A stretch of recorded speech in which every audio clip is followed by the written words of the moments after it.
Dobra vam večer, hvala vam što ste došli na ovaj razgovor nakon ovog zaista sjajnog koncerta. Najprije moje čestitke gospođi Lamsmi na sjajnoj interpretaciji Britnova koncerta. Congratulations for your excellent performance. Prije nego što počnem razgovor, dugujem ja osobno jednu ispriku. Vjerojatno ste primijetili da u programskoj knjižici nedostaje oznaka trećeg stavka Britnova koncerta. Oznaka je Passacaglia andante lento un poco meno mosso. Greška je moja, ispričavam se. Krenuo bih možda od kraja nastupa gospođe Lamsme, ne od Britnova koncerta, nego od dodatka. Kako uopće nakon takvoga dijela svira dodatak. So, for the beginning, I will begin with the end of your performance, not with the Britain, but with the encore. Many would say that it's not easy, and maybe it doesn't even make sense to play an encore after such work. So, okay, you were obviously asked to play Britain, but the encore was your choice. So, why have you chosen this particular one? I think it's a very good point that you make here. I sometimes find it a difficult decision after playing the Britain concerto whether to play an encore or not, because this music is so powerful and so deeply emotional that in a way I would prefer to stay in that atmosphere. Dakle, pitanje je bilo ima li uopće i smisla svirati dodatak nakon takvoga dijela. Gospođa Lamsma kaže da naravno i ona se ponekad to pita, pogotovo jer je riječ o vrlo intenzivnom i emocionalnom dijelu koje zapravo i ispuni i iscrpi izvođača. Yes, and then, but on the other hand, of course, we have a wonderful audience that came to this concert, and I, of course, really appreciate the applause, and I feel also I want to give what I can, and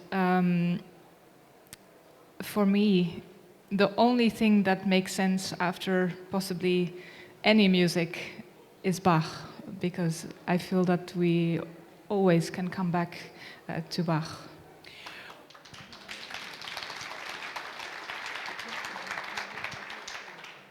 Dakle, s druge strane, tu je publika kojoj treba zahvaliti i dati još nečega svojega u zahvalu i tu se uvijek vraćamo na ono da nakon ovakvoga dijela zapravo jedino što može je Bach.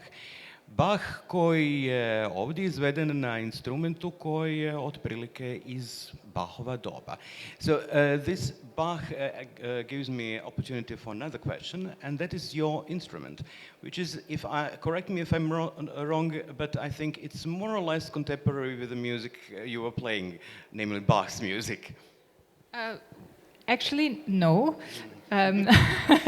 Tko radi taj griješi? I think that you possibly think that I'm playing on the Stradivarius 1718. Yes, because that's what we were told in the program booklet. Okay, so then there's a mistake in the program. No, it's I was playing on that instrument for 9 years actually, but some months ago I was told by the owner of the instrument that unfortunately they are selling. Okay. Dakle, moje pitanje, ja sam pretpostavljao kao i vi, jer nam to piše u biografiji koja nam je službeno poslana, da je umjetnica svirala na Stradivariju instrumentu, međutim nije sad i objasnila, dakle prije nekoliko mjeseci, dakle da je morala vratiti taj instrument. Dakle, moje onda pitanje je kakav instrument smo čuli večeras. So, what's the instrument you played this evening? Yeah, so right now I'm actually in the middle of a process to search for either another instrument or, which is what I prefer, is actually to find a buyer for my Stradivarius and to receive it back, actually, because it's, an instrument really becomes a part of you as a player. And this was really my companion. So it's a violin that I really miss right now. And that is not to say that I don't now have a beautiful instrument to play, which is a French violin. It's a violin, on a temporary loan, while I also look for something else. Is a French instrument? Yes. Dakle, ova violina je jedan francuski instrument, privremeno rješenje, dok umjetnica ne nađe neki novi ili nađe nekoga ko će kupiti onog Stradivarija kojeg je svirala i s kojim se, recimo to tako, srodila. Naravno, Britnov koncert nije posve standardan izbor. Violinisti koji puno putuju obično će radije neko repertoarni dijelo izvoditi. Međutim, gospođa Lamsma svira jako puno upravo repertoara 20. pa i 21. stoljeća. So, you've chosen, or you were asked to do Britten concerto, not a first choice for many violinists. I mean, your life would be easier if you played Mendelssohn concerto or Tchaikovsky. So what drew you towards this particular work? This is a concerto that I learned when I was a teenager. And I was preparing for a competition, Britain International Violin Competition.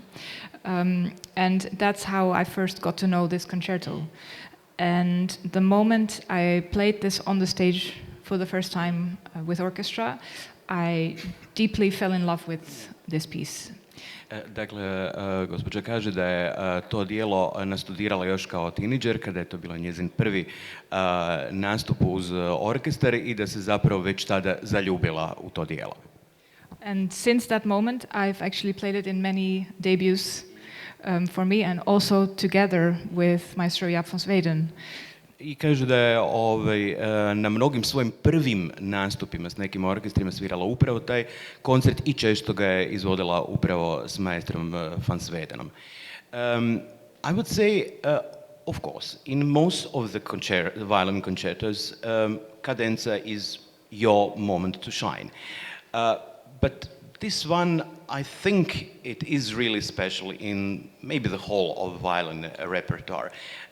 I had a feeling that you were really, I believe a strong word, emotionally involved in that particular moment. So, correct me if I'm wrong. I think for this piece, what makes it so powerful is the expression and, of course, the layers in the music. And also the fact that it's such a arch from the beginning to the end. So from the very first opening to the silence at the end. And a part of that is of course the cadenza and the unusual place of the cadenza in this piece.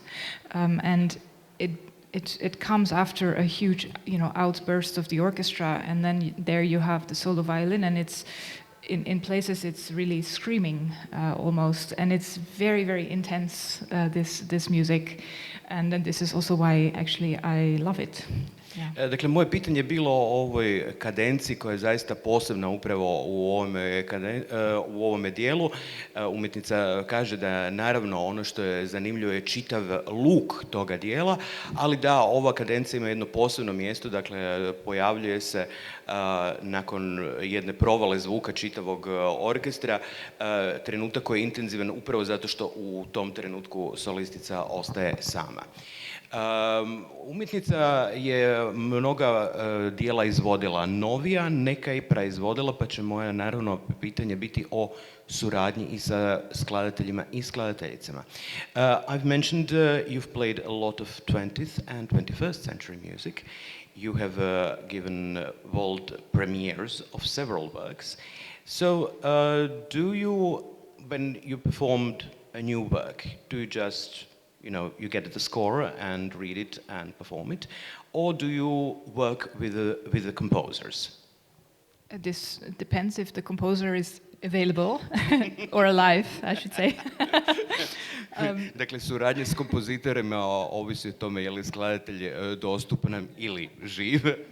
So, of course, with a very new concerto written, I've had a concerto written especially for me, for example. Also, someone like Magnus Lindberg, it was incredible to work together with the composer on the interpretation. Same with Gubaidulina, for example, who is an incredible person, and it makes a lot of difference to meet the composer. Dakle, naravno, neka djela su pisana za nju i surađivala sa skladateljima, ali ističe i suradnju sa skladateljima s kojima je radila na interpretaciji njihovih djela. Ovdje izdvojila samo dva zaista velika imena, dakle Magnusa Lindberga i Sofiju Gubaidulinu. Umjetnica također i u svojoj diskografiji zapravo jako puno njeguje glazbu 20. i 21. stoljeća. Jedan od posljednjih CD-a je sa dijelima finskog skladatelja Eino Juhanija Rautavaare, pa možda nešto i o tome.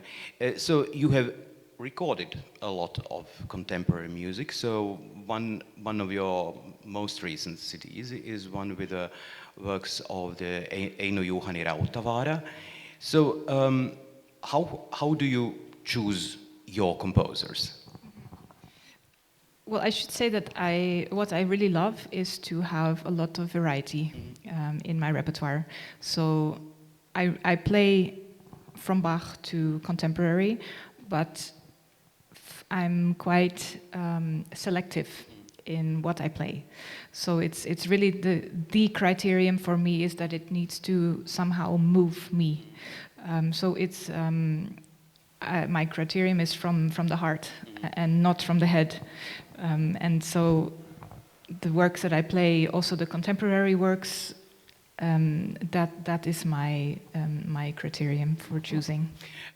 Dakle, umjetnica kaže, bez obzira što svira sve od Baha do današnje glazbe, da je bitno da ima određenu raznolikost i da je primarni kriterij, dakle, da je riječ o glazbi koja u njezinom srcu njoj nešto govori i zbog toga svira i puno suvremenih djela. Maybe a slightly difficult question. I don't know whether you may answer or not. Of course, you are an advocate for contemporary music. You have to convince audiences about its merits, but you also have to convince, those who publish your recordings. And in today's times, the big labels usually want, safe bets. And your repertoire is mostly not safe bet. So how do you convince people to actually publish, release your recordings of contemporary music? It's a good question, of course. For concerts, it's sometimes a bit easier, I find, because, of course, such as an evening like this, it's, I think, a great thing to combine something that is very well known with something that is maybe lesser known. And for a recording, that is also possible sometimes to do. Not always. And I'm convinced that if you really have a strong passion for something, or for a composer, for anything, in fact, then there is always a way. And for sure, it's a more difficult path to choose. But I'm passionate about good music, and for me, it doesn't actually really matter whether it's known or not known. But I do like it when, for example, I can bring a work like the written violin concerto, which might not be as well known to some people, but I feel so strongly about that it just deserves to be played. So I fight for that, yes. Dakle, moje pitanje je bilo, treba ponekad i publiku uvjeriti u vrijednost suvremenih djela, ali još teže i izdavačku industriju koja obično ide na sigurno, a suvremena glazba to vrlo često nije. I umjetnica kaže da uvijek se strastveno zagovara glazbu koju izvodi i kada vjerujete u neku glazbu kao što ona vjeruje u glazbu koju ona izvodi, onda ćete naći i načina da ju prezentirate i na koncertnim podijima, gdje je to nešto jednostavnije, ali i u diskografskoj industriji.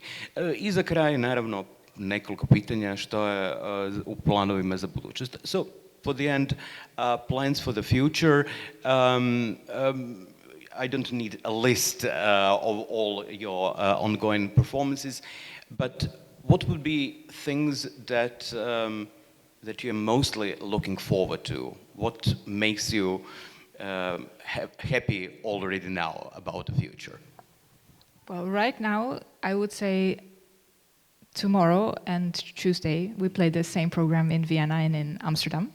So for now, I'm hugely looking forward to that. Okay. Dakle, za početak ono što umjetnicu najviše veseli sutra i u utorak ovaj program izvode u Beču, onda i u Amsterdamu i to je ono što ju trenutno najviše veseli. But I'm very fortunate, I would say that for pretty much all of my collaborations, I can work with people who I love to work with, and orchestras who I love to work with, conductors, repertoire that I feel deeply about.